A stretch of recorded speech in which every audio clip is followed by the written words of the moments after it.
남편이 떠난 지 5해가 지났습니다. 그런데 저는 아직도 매일 아침 그 사람에게 말을 겁니다.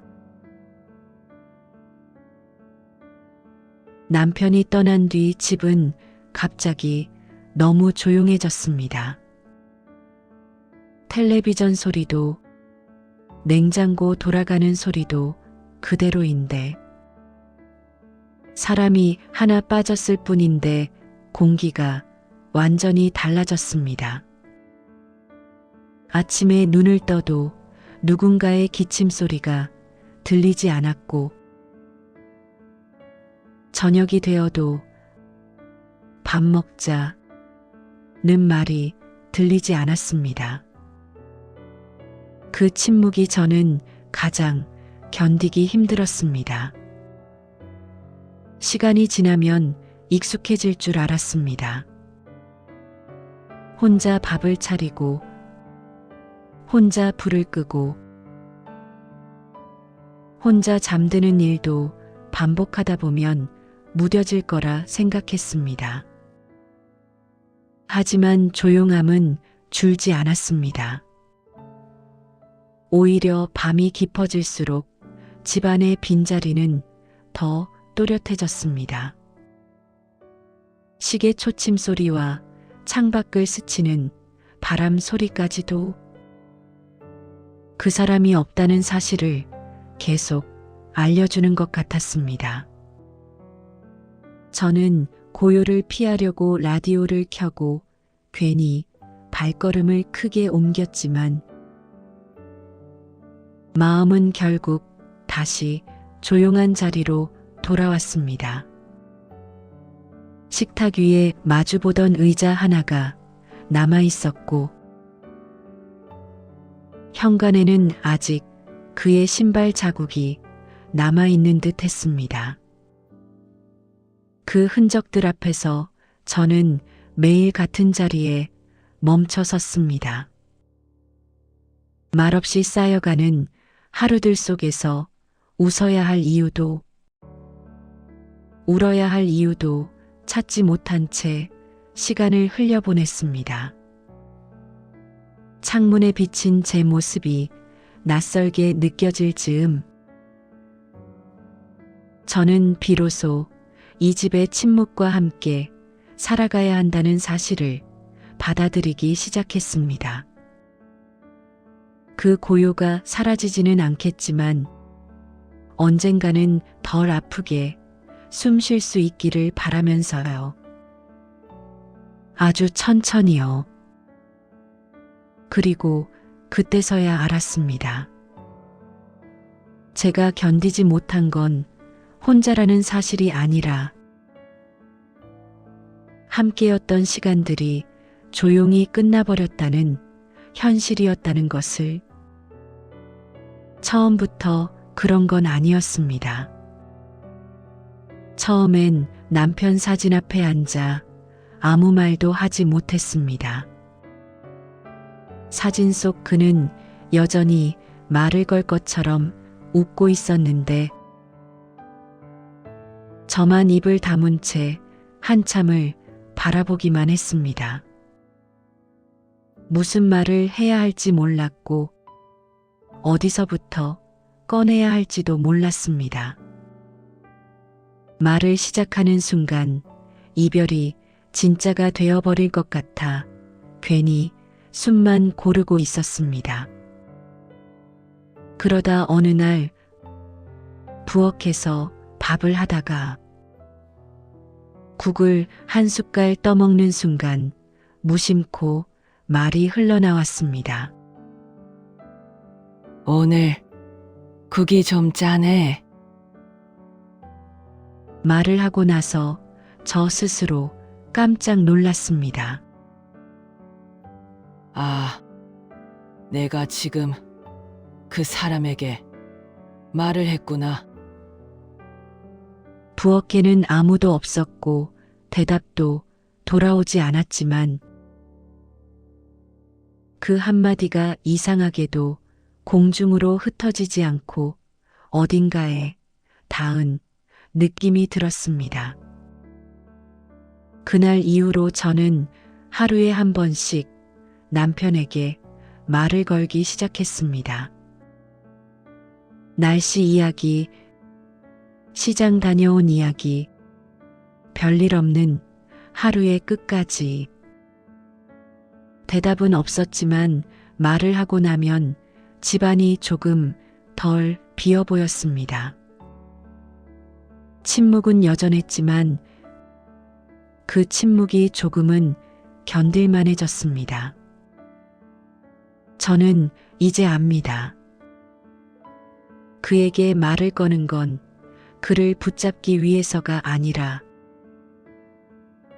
남겨진 제 하루를 계속 살아가기 위한 제 방식이었다는 것을요. 아침이면 저는 식탁 한쪽 의자를 바라보며 말을 겁니다. 아무도 앉아있지 않은 자리인데도 시선은 늘 그쪽으로 먼저 갑니다.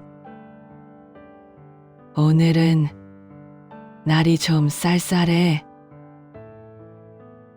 무릎은 안 아파? 대답이 돌아오지 않는다는 걸 모르는 건 아닙니다. 기다려도 아무 소리 없고 시간이 지나도 그 자리가 비어 있다는 것도 저 자신이 가장 잘 알고 있습니다. 그래도 그 의자를 그냥 지나치지는 못합니다. 밥그릇을 내려놓을 때도, 국을 데우며 불 앞에 설 때도 괜히 한 번 더 바라보게 됩니다. 마치 말을 걸지 않으면 그 자리가 정말로 사라져버릴 것만 같아서요.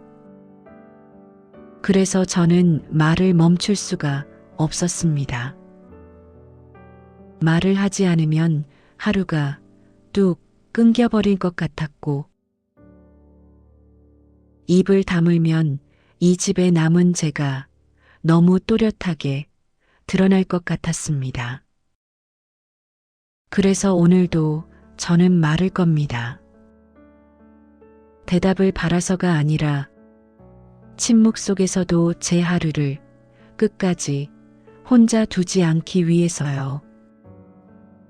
한 번은 이웃이 우연히 들었습니다. 제가 집안에서 누군가에게 말을 거는 걸요.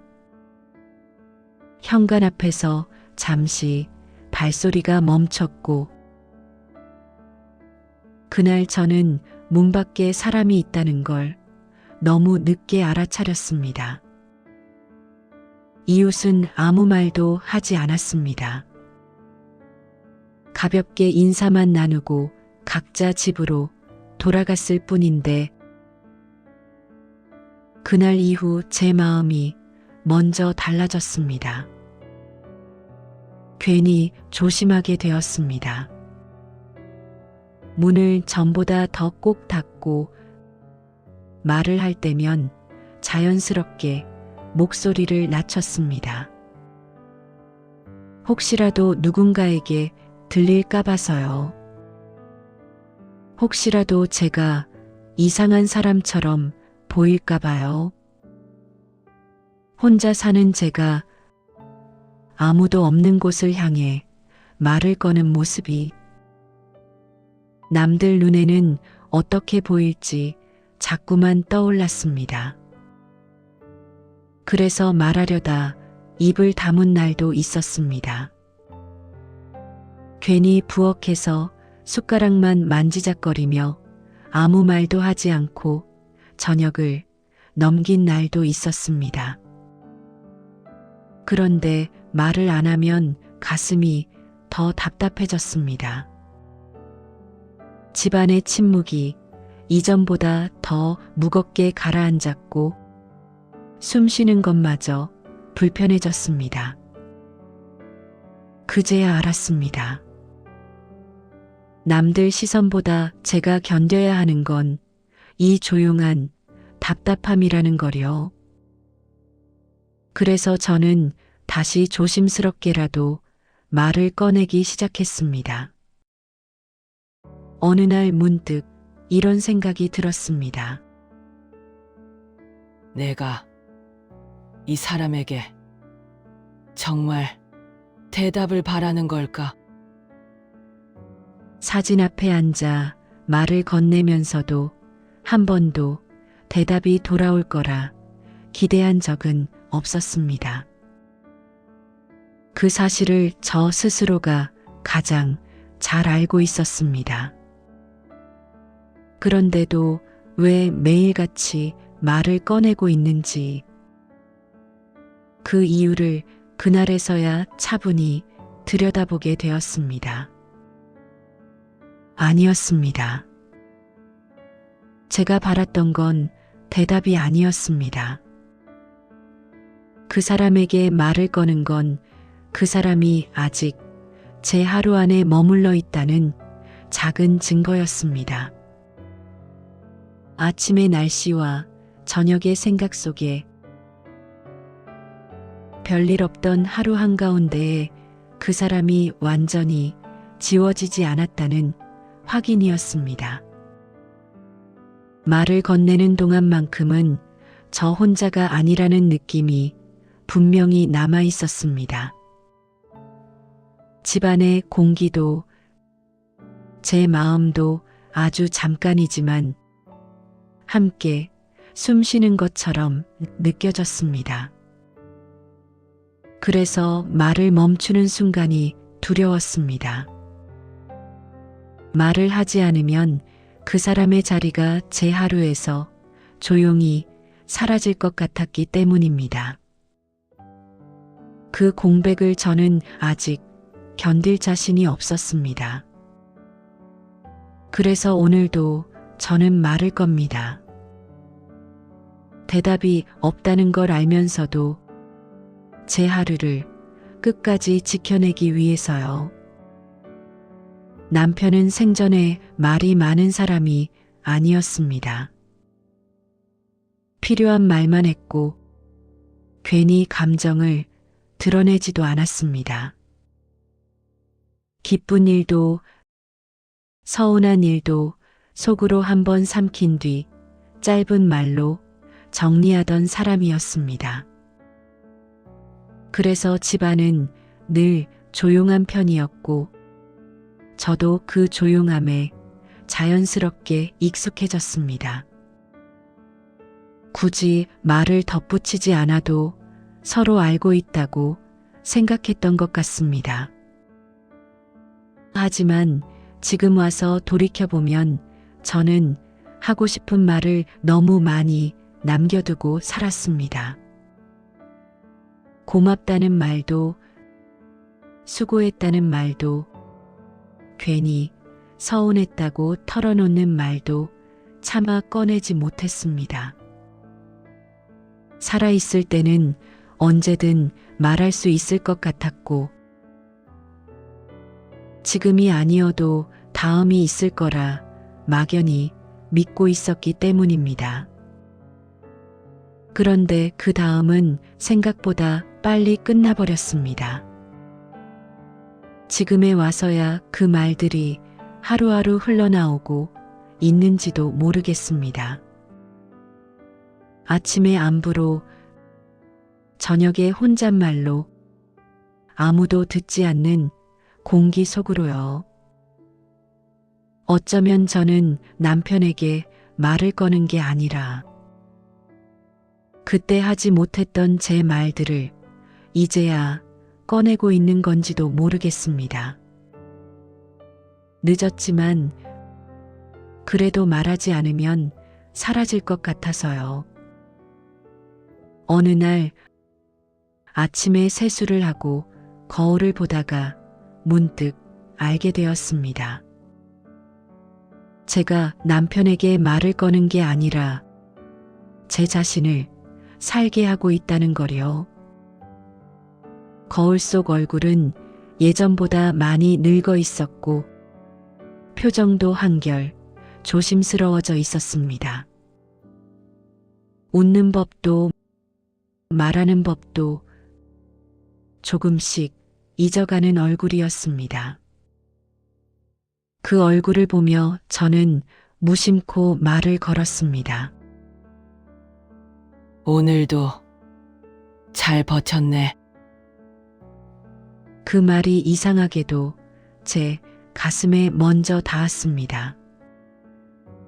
그 순간 깨달았습니다. 제가 말을 해야 하루가 이어졌고, 말을 해야 아침과 저녁이 끊어지지 않았다는 거요. 아무 말도 하지 않으면 하루는 그저 빈 시간으로 흘러갔고, 입을 다문 날에는 마음이 먼저 무너져 내렸습니다. 그래서 저는 남편에게 말을 거는 척하며 사실은 저 자신을 붙들고 있었던 겁니다. 아직 괜찮다고, 아직 살아있다고 스스로에게 확인시키기 위해서요. 그날 이후 제 말은 조금 달라졌습니다. 대답을 기다리지 않았고, 침묵을 두려워하지도 않았습니다. 말을 한다는 것만으로도 제가 아직 무너지지 않았다는 증거가 되었으니까요. 그래서 저는 지금도 남편에게 말을 겁니다. 아침에, 저녁에, 아무 일 없는 날에도요. 특별한 이유가 있어서가 아니라 말을 하지 않으면 하루가 제 손에서 미끄러져 사라질 것 같아서입니다. 밥을 하다가, 하루를 마무리하다가 문득 떠오를 때마다 저는 말을 겁니다. 그 말들은 누군가에게 들리기 위한 말이 아니라 제 하루를 이어붙이기 위한 말이 되었습니다. 이게 미련인지 사랑인지 저도 정확히는 모릅니다. 구분하려고 해본 적도 있지만 어느 쪽이든 지금의 저를 설명하기에는 부족한 말처럼 느껴졌습니다. 다만 확실한 건 그 사람이 떠난 뒤에도 저는 여전히 혼자가 아니라는 느낌으로 하루를 버티고 있다는 사실입니다.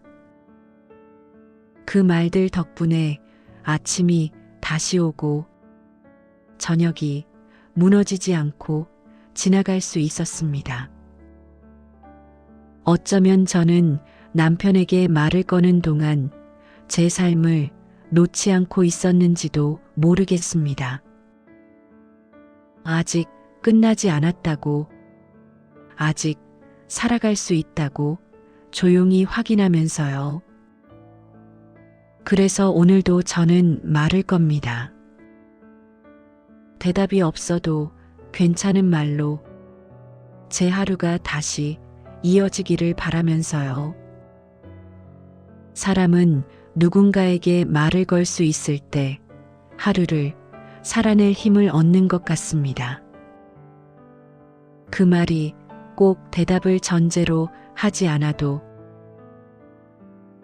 누군가에게 닿아 있다고 느껴지는 순간은 하루를 버티게 합니다.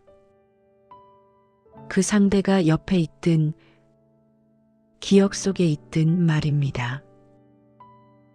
말을 꺼낼 수 있다는 사실 자체가 아직 혼자가 아니라는 확인이 되기 때문입니다. 저도 그랬습니다. 말을 건네는 동안만큼은 아침이 이어졌고 저녁이 무너지지 않았습니다.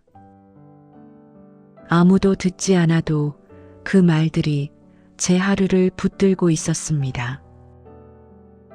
말을 하지 않던 날에는 시간이 쉽게 흩어졌고 침묵이 길어질수록 마음은 더 빠르게 가라앉았습니다. 그래서 저는 다시 말을 꺼냈습니다. 누군가를 부르는 척하며 사실은 제 자신을 일으켜 세우기 위해서요. 이제는 압니다. 사람이 살아간다는 건 누군가에게 마음을 건네며 하루를 건너는 일이라는 거리요. 그 대상이 사람이든 기억이든 사라진 이름이든 말입니다.